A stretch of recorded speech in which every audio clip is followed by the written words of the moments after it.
You really mean it? Ralph could scarcely contain his excitement. And keep it for my very own? Of course.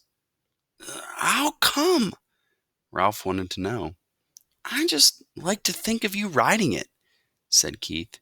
You know, if you grew up enough to be trusted with a mouse-sized motorcycle, maybe someday I could earn a big one. The excitement drained out of Ralph. I I can't.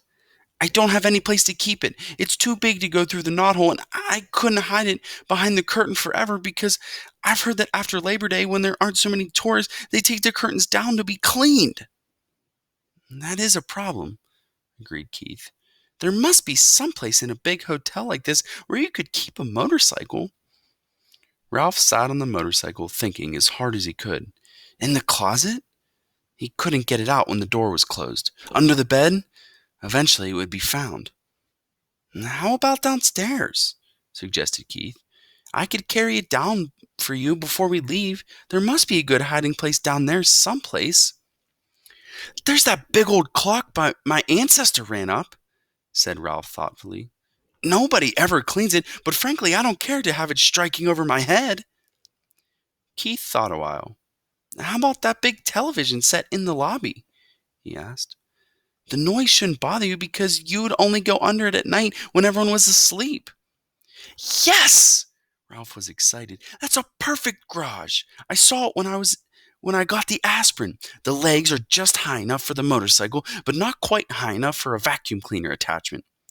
Then it's settled, said Keith. And then, added rather sternly, Ralph thought, but first you must ask your mother. Ralph dismounted and ran to the knothole. He was gone several minutes before he returned to announce in triumph, She says I can keep the motorcycle if I promise to drive carefully and wear my crash helmet every single time I ride it. Swell. Keith was just as excited as Ralph. When you check out, I'll hide it for you while my folks are busy paying the bill. I can't thank you enough. Ralph fastened his crash helmet once more. I never thought I would have a motorcycle of my very own. Keith lay back on the pillow and smiled at the mouse mounting the motorcycle. It will be fun thinking of you riding around that big old lobby when I'm back in Ohio this winter going to school. And when the teacher asks to write a composition about our summer vacation, I can write about meeting a brave mouse named Ralph who rode a little motorcycle. I'll tell about your bringing the aspirin, except I'll have to call it a pill because I can't spell aspirin. Of course, the teacher won't believe it, but she'll probably say I show imagination. Ralph felt proud to think he was going to be written about in a composition in far-off Ohio.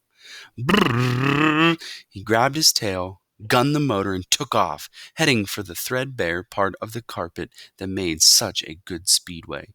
Round and round he sped, faster and faster, until his whiskers blew back and he was filled with the joy of speed.